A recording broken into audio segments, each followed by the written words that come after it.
So how much does it really cost to go RVing? Let's talk about that.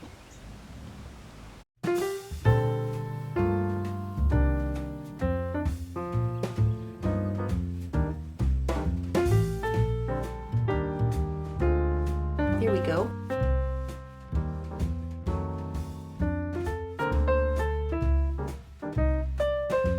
Yeah. Wow.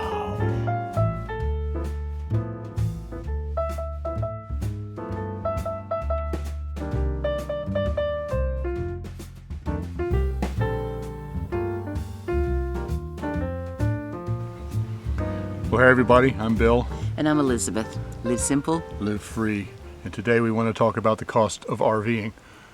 We have this RV, it's a 32-foot travel trailer. We pull behind our F-250 and we absolutely love it. Yeah. And so I want to talk about the cost of doing that. Now I'm not going to talk about the cost of acquiring your rig. Let's just say for the sake of this discussion, it's already a given that you've got that. Well, kind of like our situation. Yeah, we're just talking about the cost of operating it. So, you know, as far as buying it, there are so many different configurations. Are you going to pull a travel trailer behind a truck?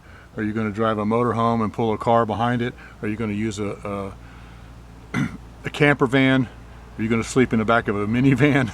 You know? Yeah, people do all sorts of different ways. Absolutely. There are just so many ways to go about RVing. But we have been planning on a big trip this fall. We wanted to go last year, and with COVID, everybody was shut down. So we're very much looking forward to doing that this fall. We actually have a Thrive Life convention that we are supposed to be going to in Utah. And instead of just flying out for a few days and flying back, we decided to take our camper, our RV. And we decided to make a big long trip out of it. Instead of just going out and back, we're going to spend at least a month or more, just kind of touring all over the West, and we're really excited. Well, and I'm from there. Yeah. And we've got lots of friends, and we got some family, and there's people we just haven't seen in ages. Right, all over Colorado and Wyoming. Right. We want to. And some in Arizona. Yep. So, in figuring out how much this is going to cost us, like I said, we have a 32-foot RV, and I pull it with an F-250 four-wheel drive pickup truck that has a 5.4 liter. Go ahead. It has a 5.4 liter engine in it.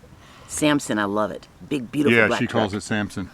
Sorry. And when it's not pulling a trailer with that big engine in it, it gets about 12 or 13 miles on to the gallon on the highway. That's pretty bad. And then when I start pulling that trailer, I'm honestly getting 7 miles to the gallon. And that's about the same as what my semi-truck used to get. But in talking to other RVers who are pulling a similar rig, that's the similar kind of mileage they get.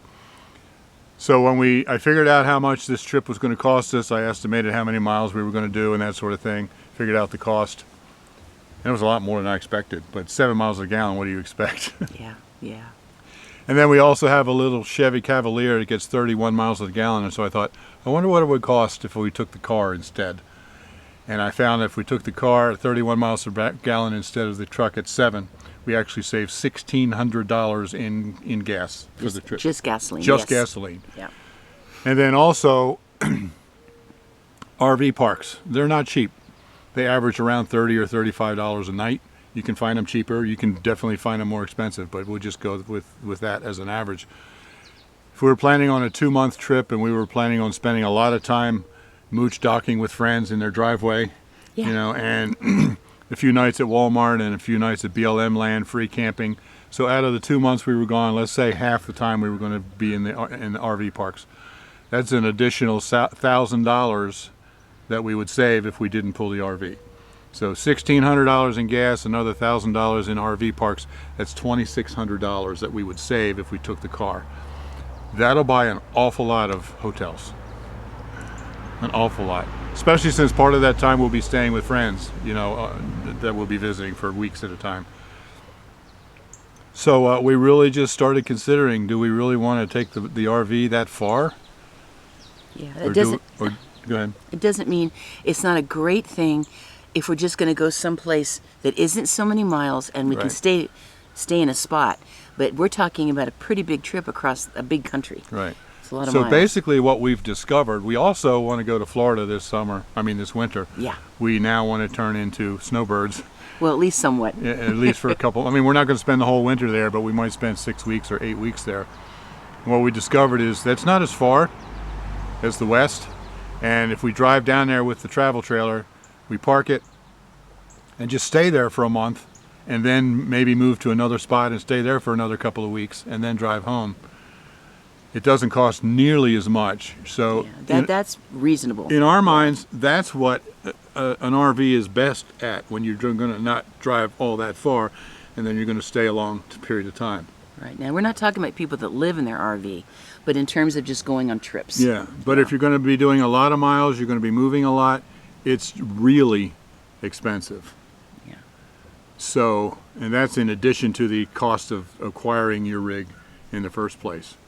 So it really depends on what you want, you know. And there are, I mean, what your goal is for the travel. If you're just going to go somewhere and stay a while, that's one thing. But if you're going to be driving all over the West, it's a totally different thing. So there's also been a discussion between the two of us about what is the best type of rig. I mentioned this earlier, but a travel trailer being pulled by a pickup truck, or an RV pulling a car or a camper van or whatever, each one of them has its pros and cons. And I really kind of wanted to lean more toward a smaller camper van because it gets much better gas mileage. I certainly have no problem driving a big rig with a big long trailer. I mean, I was a semi-driver for 8 years, for crying out loud, so that's not an issue. But when you pull a large trailer like that, it's hard sometimes to get into tight gas stations to fill up. It can be hard to find a place to park when you go to some sort of an attraction or a restaurant or something like that. You can't really stealth camp on the side of the road very easily at all. Of course, when you drive into a big, or when you park at anywhere, you've got a whole house. Well, yeah, I mean, yeah, no matter what's going on, weather, no matter what's happening, you just have a comfortable place to be. Right. Yeah. But, you know, a smaller camper van gets better mileage, easy access in and out of places to park and all that kind of stuff. But you're real tight together. And if you're in a camping area and you have to go out to the store, you got to leave your camping area vacant. And when you come back, somebody else might be in it. You know? So, like I said, a lot of pros and cons. And we've been dealing back and forth with it for a long time. And we ended up with the travel trailer. I don't mind the travel trailer at all. That was kind of a progression. Yeah. In fact, I love it. And if we take it to Florida this winter for a few months, I will love it. But it's just not workable for the trip that we're talking about doing. Well, for something that many miles and that great of a distance with moving so often. Right. Yeah, it's, you know, one thing I want to say too is that I have discovered that I really love having that travel trailer just sort of parked here because I've got a nice place for guests, you know, and it's like I have a little cottage on my property. Right. And that has been, so I got to admit, that has been really kind of a nice thing. You know, right before COVID really hit, I had a bunch of company here. And man, we were just out in the RV and they were just all over the place and I absolutely loved it. I was glad that happened before COVID because I really enjoyed that. Another thing too, we have kind of mentioned off and on that we want to renovate our kitchen. Well, we are doing that. Yes. We went into Lowe's and we bought all the cabinets that we want. I'm going to completely gut the kitchen and start over with all the new cabinets. But because of COVID and all that going on, it's going to take more than 3 months to get the cabinets in. So we ordered them a month ago, and we're not going to get them until this fall. But here's the point. When I tear that apart, the kitchen is not going to be usable for a while until I can get it rebuilt. So we can just go, she came up with the idea the other day, we have a complete kitchen in the trailer. Yeah, we just go out to the RV. We can just go out to the RV and cook whatever we want to out there. So there's definitely advantages to having a larger RV as well, whether that's a motorhome or a travel trailer. Yeah. Like I said, for just around home, it's handy. Anyway. Yep. So, anything else you want to say about that? I don't think so. I mean, I really do understand, you know, that when we really started looking at what it was really going to cost to do this trip, it started becoming kind of cumbersome and unworkable for us to be able to take the whole rig along that whole way. Right. But, you know, we have wanted you know, Bill's retired military, and oh my goodness, there are some wonderful military places you can go to. You know, so I've wanted us to be able to, somewhere closer to home, still be able to take the RV and maybe be able to be like in Florida for a while. And so we kind of hated to just completely give it up, because we've been trying to get to Florida. This will be the 4th time this winter that we've set up arrangements and hoping we could go. The 4th winter in a row. The 4th winter in a row. Hoping to go and couldn't for one reason or We another. had the reservations made, everything all set, and then there was something that came up that was important that we couldn't do it.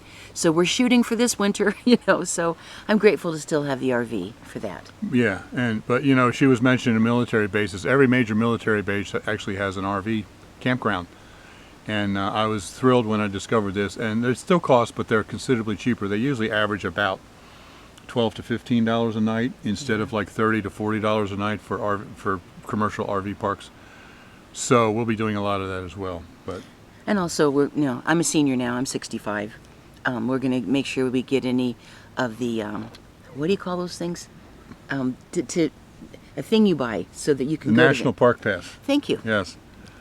And So. if you have a National Park Pass, as a senior, they're much cheaper. And as military, I just discovered I can get them for free. And if we do that, then we can get into the National Park campgrounds for half price. Yeah. So The national park ones. Yeah. So anyway, that's a little hint for somebody if you're right. just to know about that. So anyway, the cost, depending on what you want to do, it might be no problem at all. It might be prohibitively expensive, just depending on what your goals are. But we have actually come up with a solution, and we are very excited about it. Yeah. We have just purchased a new to us, dual-purpose camper. And we will show you that one in the next video. So be sure to stay tuned for that next video when we reveal our new dual-purpose camper that answers all of these questions for us, and we're very excited about it. He literally found out about this. He gets up very early. He literally found out about this about 5 o'clock in the morning. And I was sleeping till probably 9. Since the stroke, I have trouble going to sleep. And so he's good about letting me get some rest in the mornings. And he about fidgeted himself to death between finding out about it and me waking up. So yes, we'll be glad to share that with you guys. So after she woke up, we talked about it. We decided we definitely wanted to go look at it. So I called the guy and made an appointment for the next day to drive all the way down to North Carolina. Yeah, it was a so long day. So we went down there and picked this up. But anyway, we will show you that in the next video. Yeah. So thanks for watching. Live simple. Live free. You be blessed. All right, we love you guys. We'll see you soon. Bye-bye.